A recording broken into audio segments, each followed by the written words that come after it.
Hello and welcome. My name is Alan. And yes, I am late, but we are back with more Edgar Allan Poe. And we are continuing the fall of the house of Usher. Let's get into it. The disease of the Lady Madeline had long baffled the skill of her physicians. A settled apathy, a gradual wasting away of the person, and frequent, although transient, affections of a partially cataleptical character were the unusual diagnoses. Hitherto, she had steadily borne up against the pressure of her malady and had not betaken herself finally to bed. But on the closing in of the evening of my arrival at the house, she succumbed, as her brother told me at night with inexpressible agitation, to the prostrating power of the destroyer, and I learned that the glimpse I had obtained of her person would thus probably be the last I should obtain. That the lady, or at least while living, would be seen by me no more.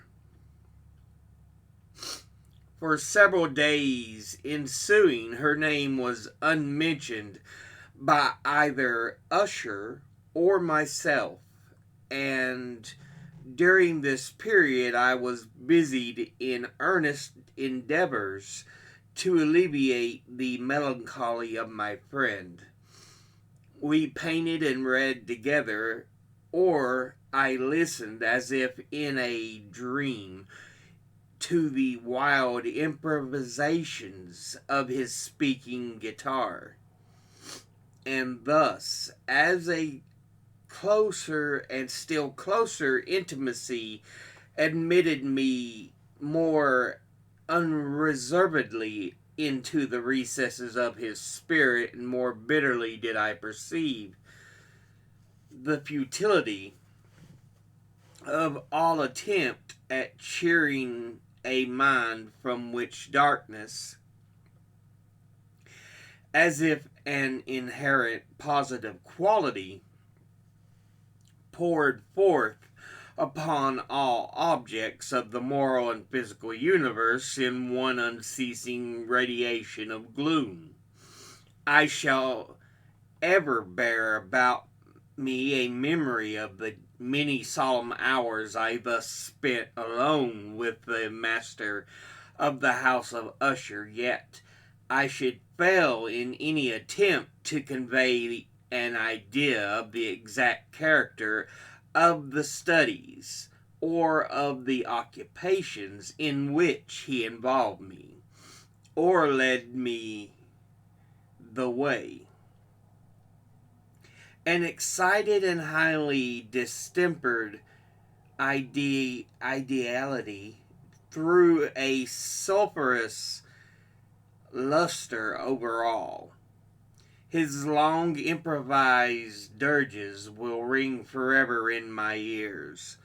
Among other things, I hold painfully in mind a certain singular perversion and amplification of the wild air of the last waltz of von Weber, from the paintings over which his elaborate fancy brooded, and which grew touch by touch into vagueness, at which I shuddered the more thrillingly because I shuddered knowing not why. From these paintings, vivid as their images now are before me, I would in vain endeavor to educe more than a small portion which should lie within the compass of merely written words. By the utter simplicity, by the nakedness of his designs, he arrested and overawed attention.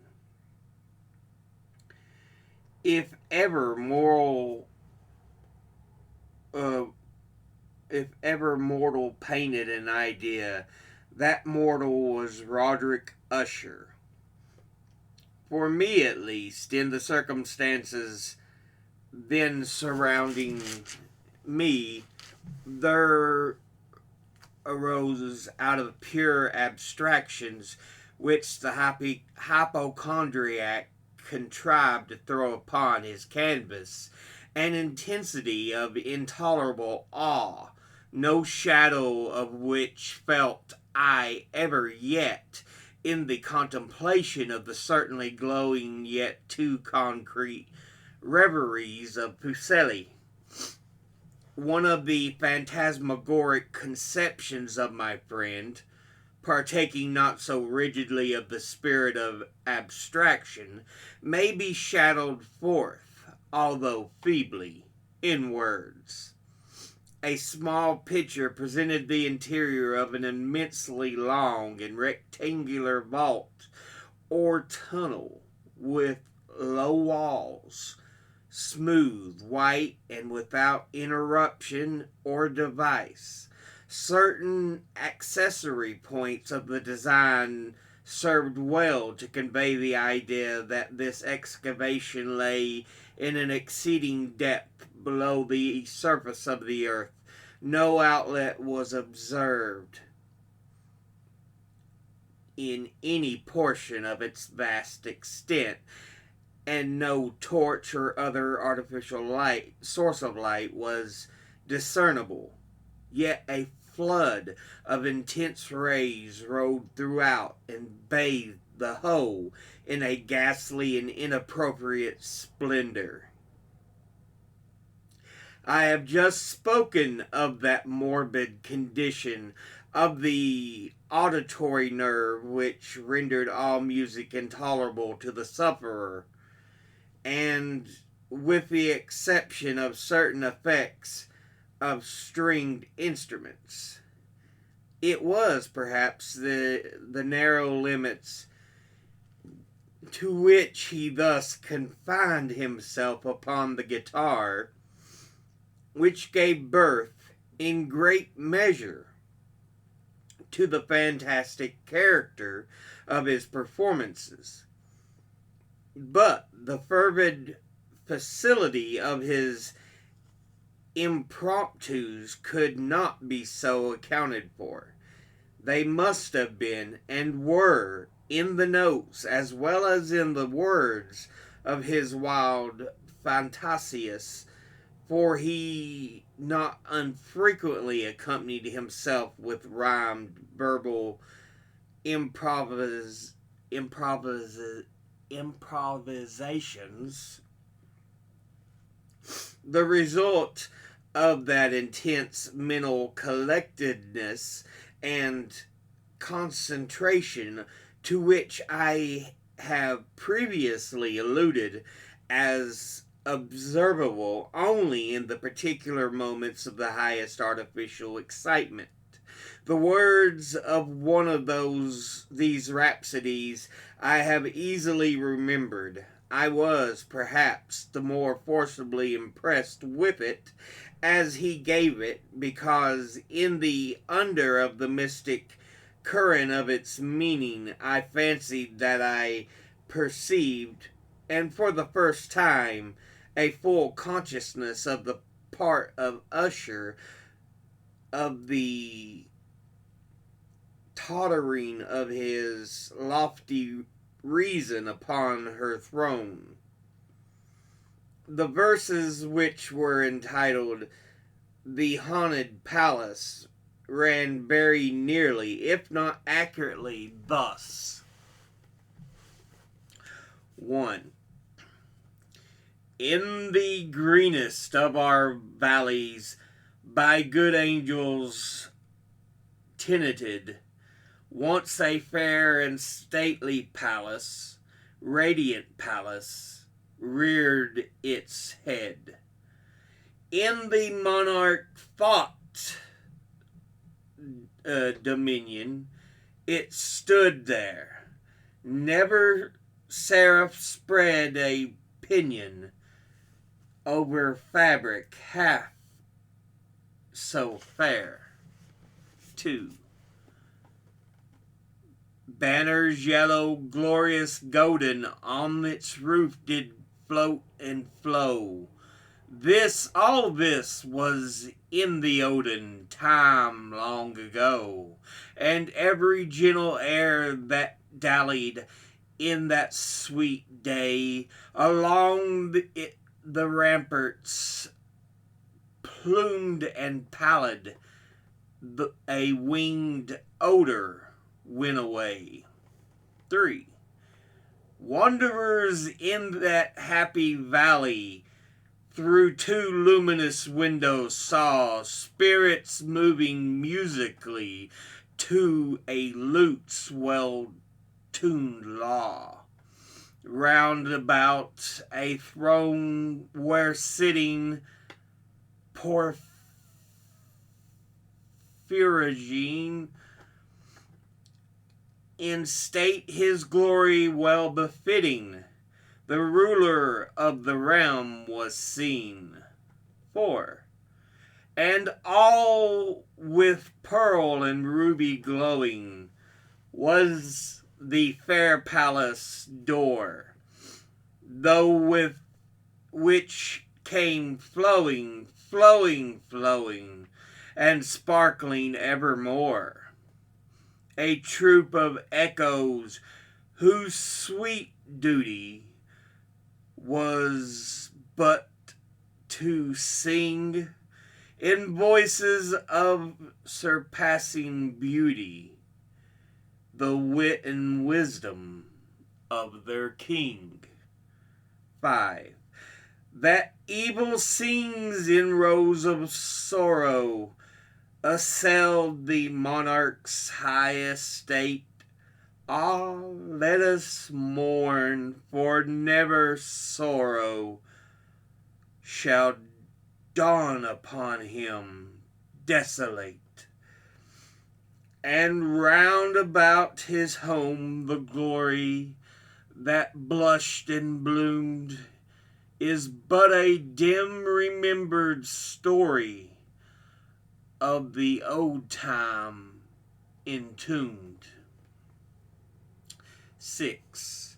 And travelers now within that valley through the red litten windows see vast forms of that move fantastically to a discordant melody, while like a rapid ghastly river through the pale door a hideous throng rush out forever and laugh but smile no more. I well remember that suggestions arising from this ballad led us to a train of thought wherein there became manifest an opinion of Usher's, which I mention not so much on account of its novelty, for other men have thought thus, as on account of the pertinacity with which he maintained it. This opinion, in its general form, was that of the sentience of all vegetable things, but in the disordered fancy the idea had assumed a more daring character, and trespassed under certain conditions upon the kingdom of inorganization. I lack words to express the full extent or the earnest abandon of his persuasion. The belief, however, was connected, as I have previously hinted, with the gray stones of the home of his forefathers. The conditions of the sentience had been here, he imagined, fulfilled in the method of collection of these stones, in the order of their arrangement, as well as in the collocation of, as well as in that of the many fungi which overspread them, all the decayed trees which stood around, above all, in the long undisturbed endurance of this arrangement, and in its reduplication in the still waters of the Tarn. Its evidence, the evidence of the sentience, was to be seen, he said, and I here started as he spoke, in the gradual yet certain condensation of an atmosphere of their own about the waters and the walls. The result was discoverable, he added, in that silent yet importunate and terrible influence which for centuries had molded the destinies of his family, and which made him, that I now saw him, what he was. Such opinions need to comment, and I will make them. Our books, the books which for years had formed no small portion of the mental existence of the invalid, were, as might be supposed, in strict keeping with the character of phantasm. We pored together over such works as the Vert et Chartreuse of Gresset, the Belphegor of Machiavelli,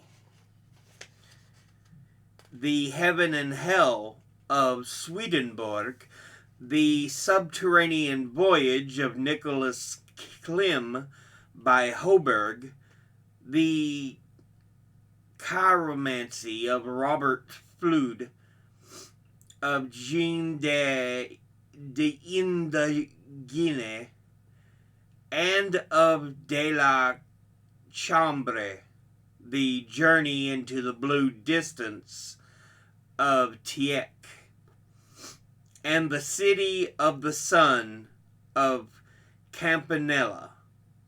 One favorite volume was a small octavo edition of the Dictorium Inquisitorium by the Dominican Améric de Giron,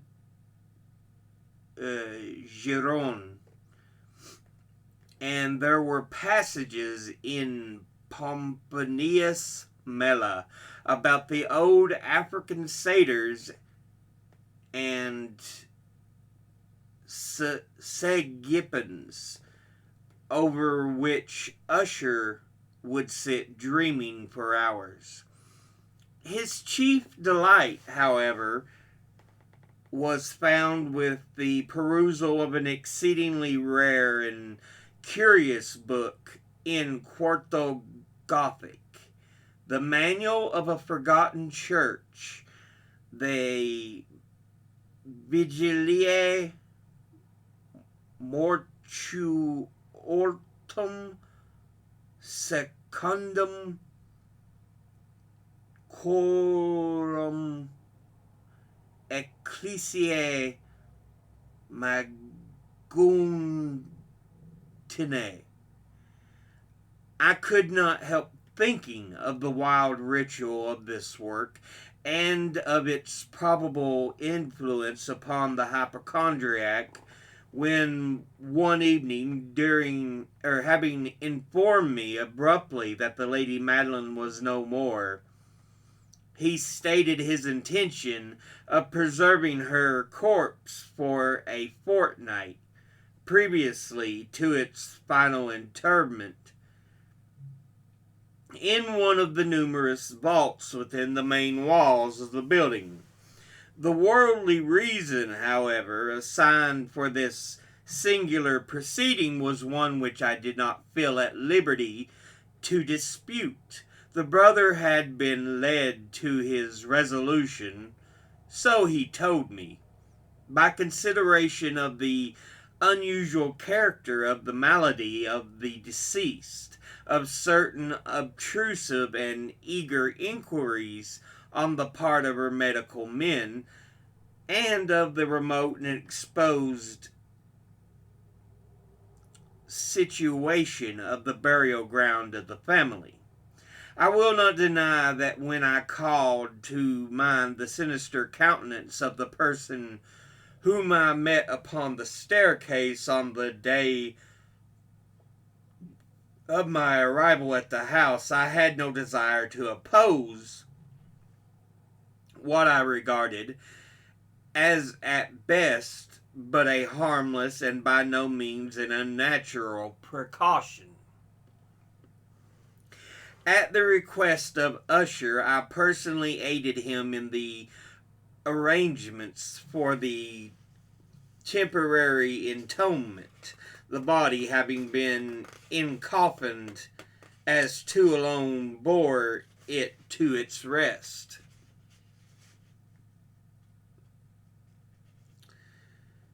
The vault in which we placed it, and which had been so long unopened that our torches, half smothered in its oppressive atmosphere, gave us little opportunity for investigation, was small, damp, and entirely without means of admission for light, lying at great depth immediately beneath that portion of the building in which was my own sleeping apartment.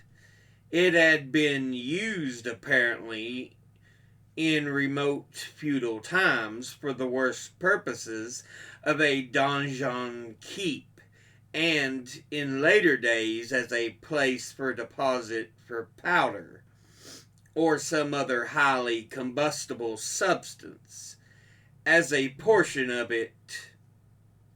its floor and the whole interior of a long archway through which we reached it were carefully sheathed with copper. The door of massive iron had been also similarly protected. Its immense weight caused an unusually sharp grating sound as it moved upon its hinges. Having deposited our mournful burden upon trestles within the region of horror, we partially turned aside the yet unscrewed lid of the coffin and looked upon the face of the tenant. A striking similitude between the brother and sister now first arrested my attention, and Usher, divining perhaps my thoughts, murmured out some few words, from which I learned that the deceased and himself had been twins, and that the sympathies of a scarcely intelligible nature had always existed between them. Our glances, however, rested not long upon the dead, for we could not regret her unawed. The disease which had thus entombed the lady in the maturity of youth had left, as usual in all maladies of a strictly cataleptical character, the mockery of a faint blush upon the bosom of her face, and that suspiciously lingering smile upon the lip which is so terrible in death. We replaced and screwed down the lid, and having secured the door of iron, made our way with toil into the scarcely less gloomy apartments of the upper portion of the house. And now, some days of bitter grief having elapsed, the observable change came over the features of the mental disorder of my friend. His ordinary manner had vanished. His ordinary occupations were neglected or forgotten. He roamed from chamber to chamber with hurried, unequal, and objectless step.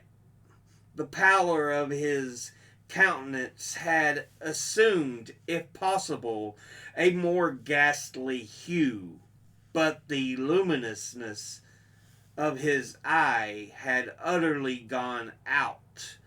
The once occasional huskiness of his tone was heard no more, and his tremulous quiver, as if of extreme terror, habitually characterized his utterance.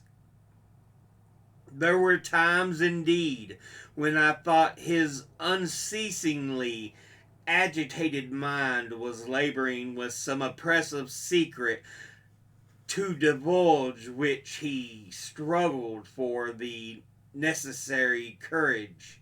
At times, again, I was obliged to resolve all into the mere inexplicable vagaries of madness, for I beheld him gazing upon vacancy for long hours in an attitude of the profoundest attention, as if listening to some imaginary sound.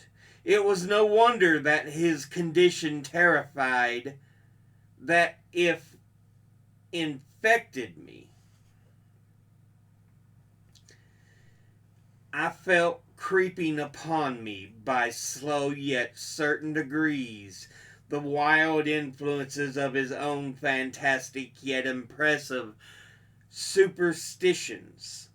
It was especially upon retiring to bed late one night of the 7th or 8th day after the placing of Lady Madeline deep within the donjon that I experienced the full power of such feelings. Sleep came not near my couch, while the hours waned and waned away.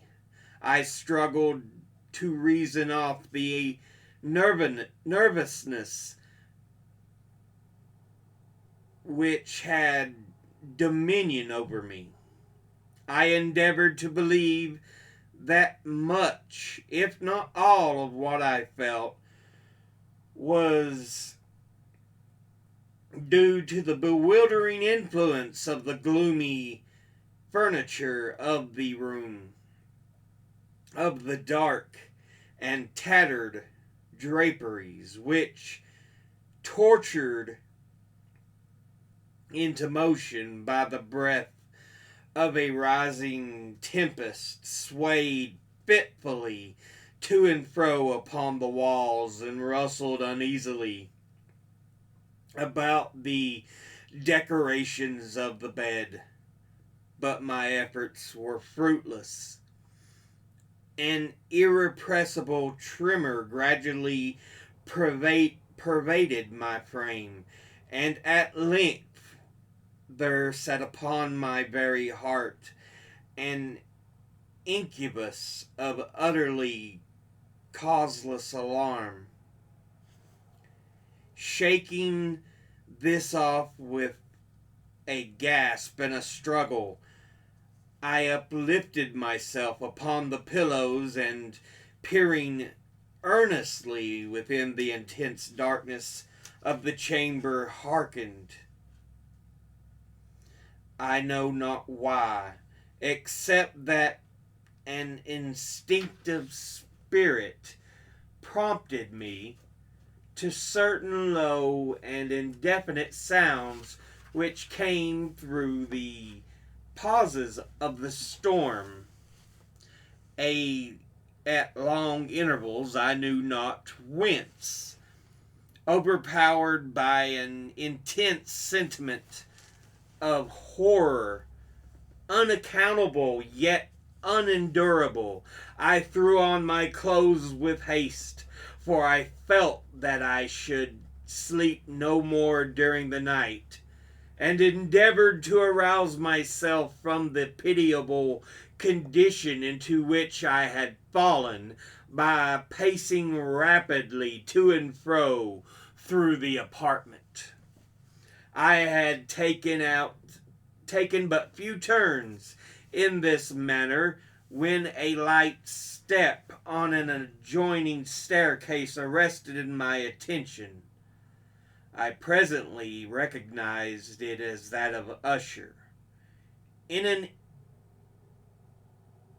instant afterward, he rapped with a gentle touch at my door and entered, bearing a lamp.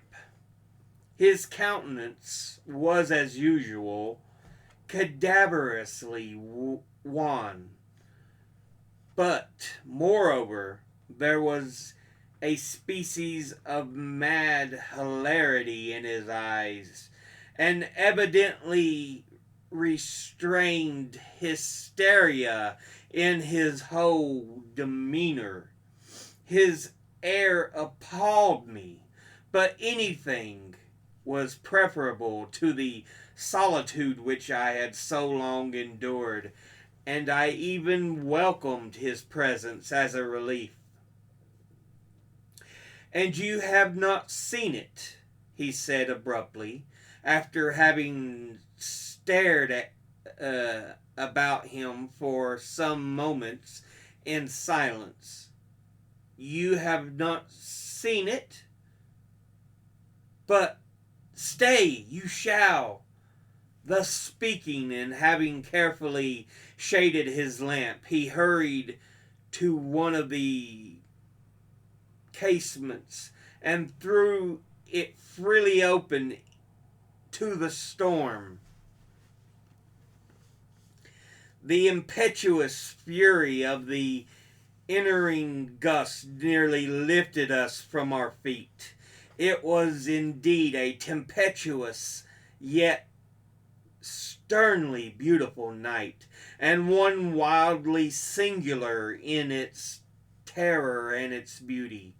A whirlwind had apparently collected its force in our vicinity, for there were frequent and violent alterations in the direction of the wind and the exceeding density of the clouds,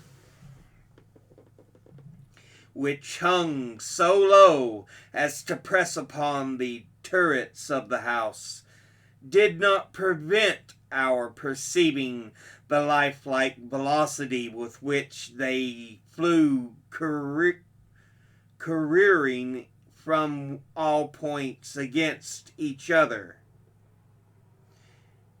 without passing away into the distance. I saw that even their exceeding density did not prevent our perceiving this, yet we had no glimpse of the moon or stars, nor was there any flashing form of lightning. But the undersurfaces of the huge masses of agitated vapor, as well as all terrestrial objects immediately around us, were glowing in the unnatural light of a faintly luminous and distinctly visible gaseous exhalation which hung about the and enshrouded the mansion. You shall not behold this, said I shudderingly to Usher, as I led him with a gentle violence from the window to a seat. These appearances which bewilder you are merely electrical phenomena, not uncommon.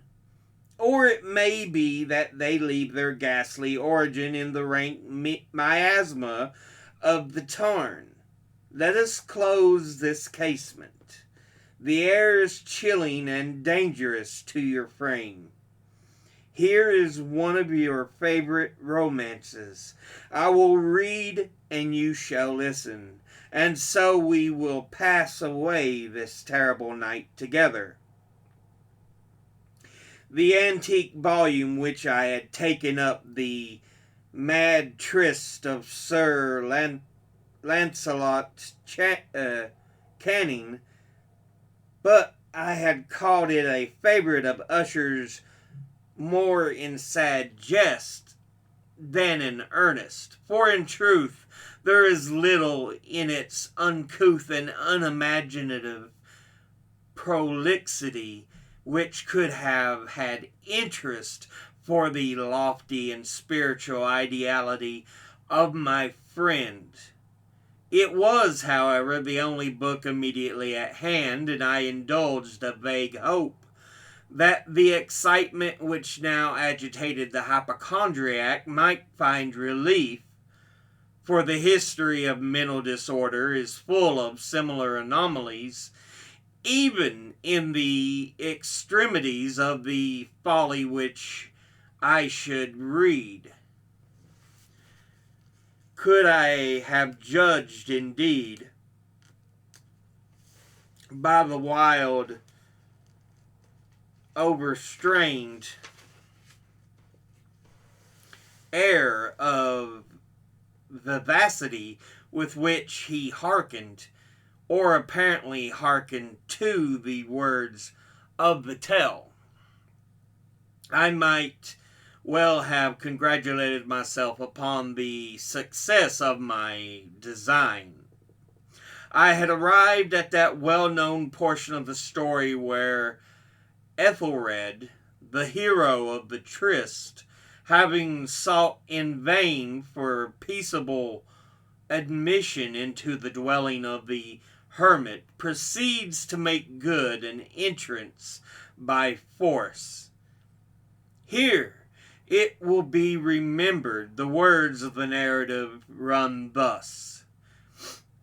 And Ethelred, who was by nature of a doughty heart, and who was now mighty withal, an account of the powerfulness of the wine with which he had drunken, awaited no longer to hold parley with the hermit, who, in sooth, was of an obstinate and maliceful turn, but, feeling the rain upon his shoulders, and fearing the rising of the tempest, uplifted his mace outright, and with blows made quickly room in the plankings of the door for his gauntleted hand, and now pulling therewith sturdily, he so cracked and ripped and tore all asunder that the noise of the dry and hollow-sounding wood alarmed and reverberated throughout the forest. At the termination of this sentence, I started and for a moment paused, for it appeared to me, although I at once concluded that my excited fancy had deceived me, it appeared to me that from some very remote portion of the mansion there came indistinctly to my ears what might have been, in this exact similarity of character, the echo, but a stifled and dull one certainly, of the very cracking and ripping sound which Sir Lancelot had so particularly described. It was, beyond doubt, the coincidence alone which had arrested my attention, for amid the rattling of the sashes of the casements and the ordinary commingled noises of the still increasing storm, the sound in itself had nothing surely which should have interested or disturbed me. I continued the story. What the good champion Ethelred, now entering within the door, was sore enraged and amazed to perceive no signal of the maliceful hermit, but in the stead thereof a dragon of a scaly and prodigious demeanor, and of a fiery tongue, which sate in guard before the palace of gold, with a floor of silver. Upon the wall there hung a shield of shining brass, with this legend enwritten: Who entereth herein a conqueror hath been, who slayeth the dragon, the shield he shall win. And Ethelred uplifted his mace and struck upon the head of the dragon, which fell before him and gave up his pesty breath with a shriek so horrid and harsh, and withal so piercing, that Ethelred had feigned to close his ears with his hands against the dreadful noise of it, the like whereof was never before heard. Here again I paused abruptly, and now with a feeling of wild amazement, for there could be no doubt whatever that in this instance I did actually hear, although from what direction it proceeded I found it impossible to say, a low and apparently distant, but harsh, protracted, and most unusual screaming or grating sound, the exact counterpart of what my fancy had already conjured up for the dragon's unnatural shriek as described by the romancer. Oppressed as I certainly was upon the occurrence of this second and most extraordinary coincidence by a thousand conflicting sensations in which wonder and extreme terror were predominant, I still retained sufficient presence of mind to avoid exciting by any observation the sensitive nervousness of my companion.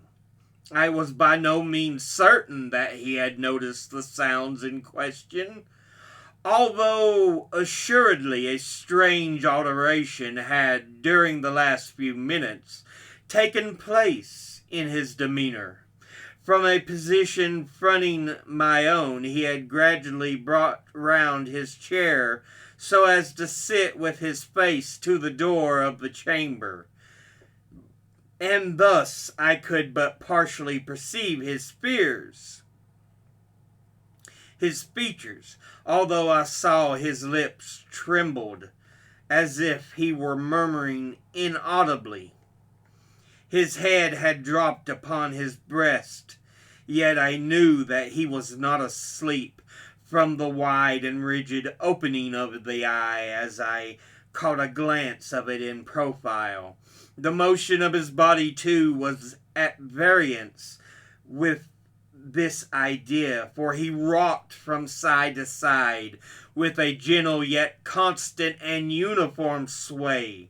Having rapidly taken notice of all this, I resumed the narrative of Sir Lancelot and thus proceeded. And now the champion, having escaped from the terrible fury of the dragon, bethinking himself of the brazen shield, and of the breaking up of the enchantment which was upon it, removed the carcass from out of the way before him, and approached valorously over the silver pavement of the castle to where the shield was upon the wall, which in sooth tarried not for his full coming, but fell down at his feet upon the silver floor, with a mighty, great, and terrible ringing sound. No sooner had these syllables passed my lips, than, as if a shield of brass had indeed at the moment fallen heavily upon a floor of silver, I became aware of a distinct, hollow, metallic, and clangorous, yet apparently muffled reverberation. Completely unnerved, I leaped to my feet, but the measured rocking movement of Usher was undisturbed. I rushed to the chair in which he sat. His eyes were bent fixedly before him, and throughout his whole countenance were resigned a stony rigidity.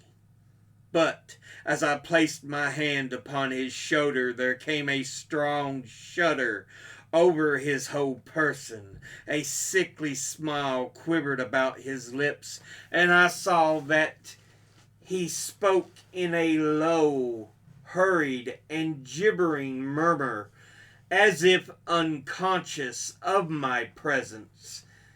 Bending closely over him, I at length drank in the hideous import of his words. Not hear it? Yes, I hear it, and have heard it. Long, long, long, many minutes, many hours, many days have I heard it. Yet I dared not. Oh, pity me, miserable wretch that I am.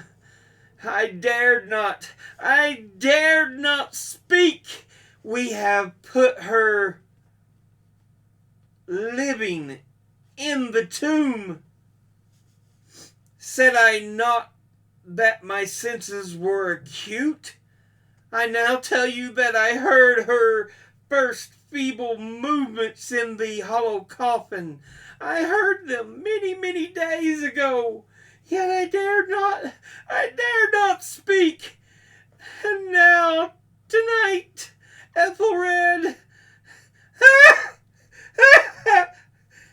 a breaking of the hermit's door with the death cry of the dragon and the clangor of the shield, say, rather, the rending of her coffin and the grating of the iron hinges of her prison, and her struggles within the coppered archway of the vault.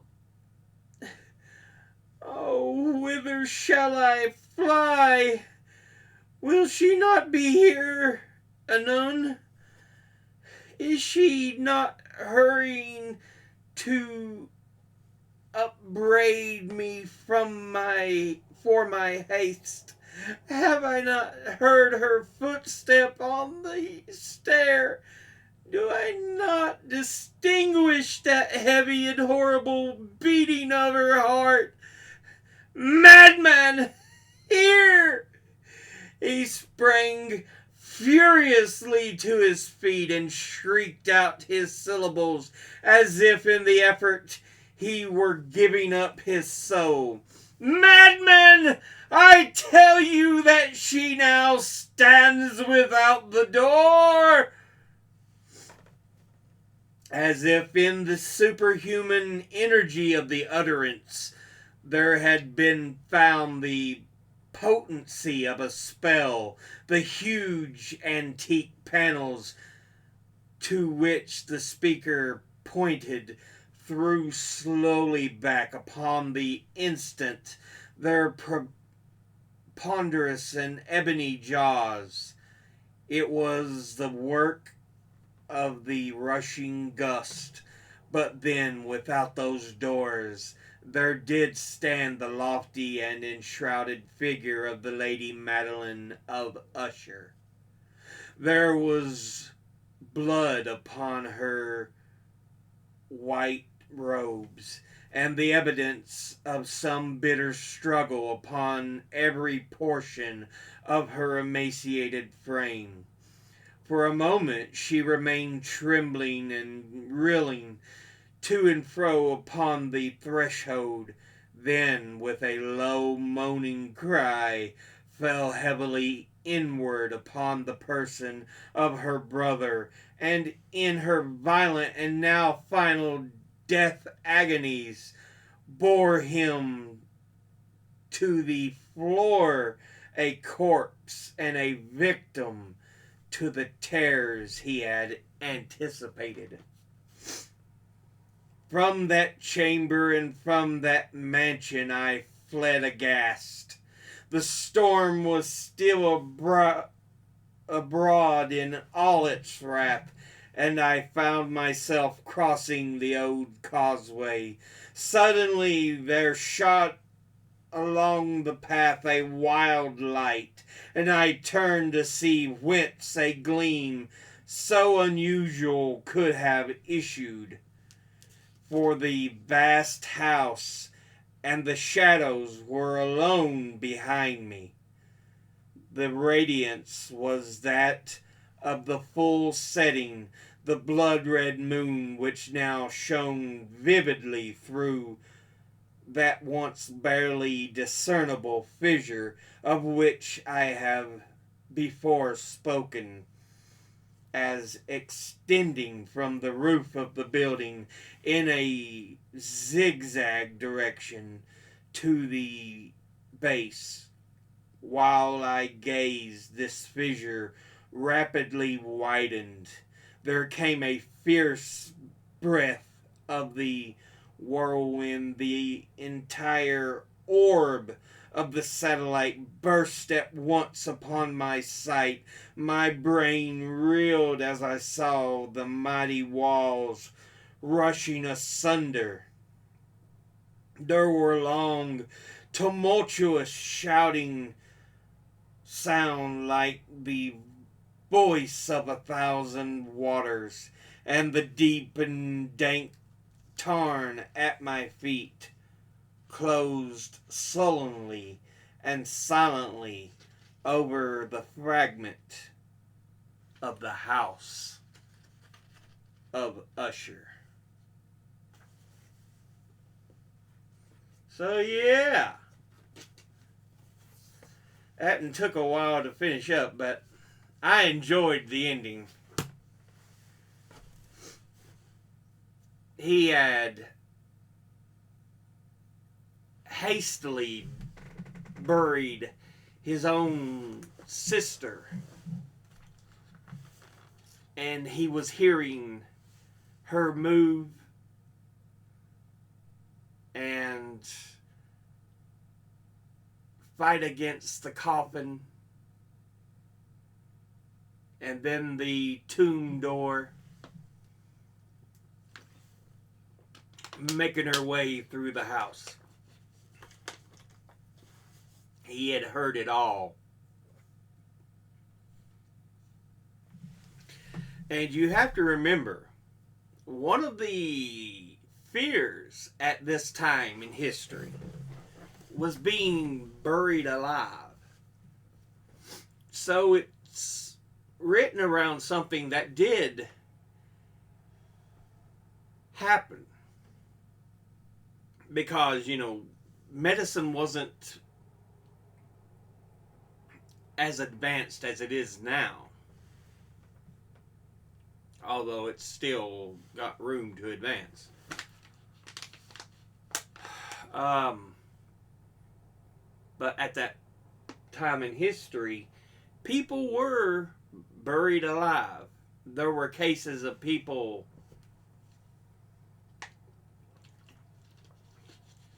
having tried to force their way out of their own coffins. And many people, rightfully, feared being shut in a coffin and buried in the ground. There were even products sold for these kind of situations where a bell would be set up to a string in the coffin. And if the person had been buried but came back or woke up, they would have the string to pull on the bell so they could let people know, hey, I'm not dead, help. But yeah, and that seems to be a lot of what this story is about. Prematurely entombing the sister. Entombing.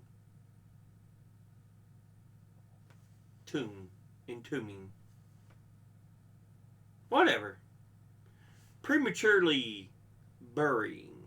Well, she wasn't even buried, but treating her as deceased. There we go.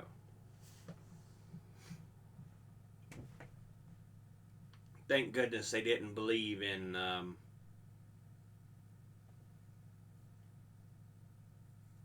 or they weren't using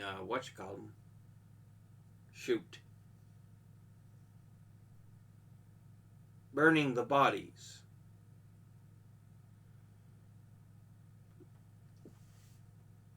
Brain fart. I cannot remember the word.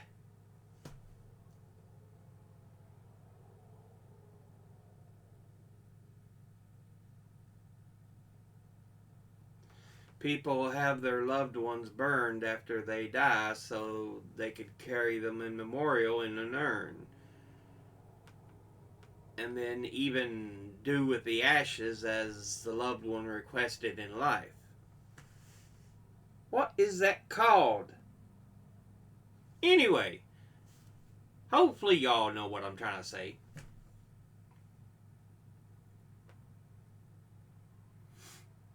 I know the term, but my brain's just like bleep, bleep, bleep, bleep. Anyway, it's gonna bug me. We'll end this episode here. As always, educate thyself, think, read, study, learn.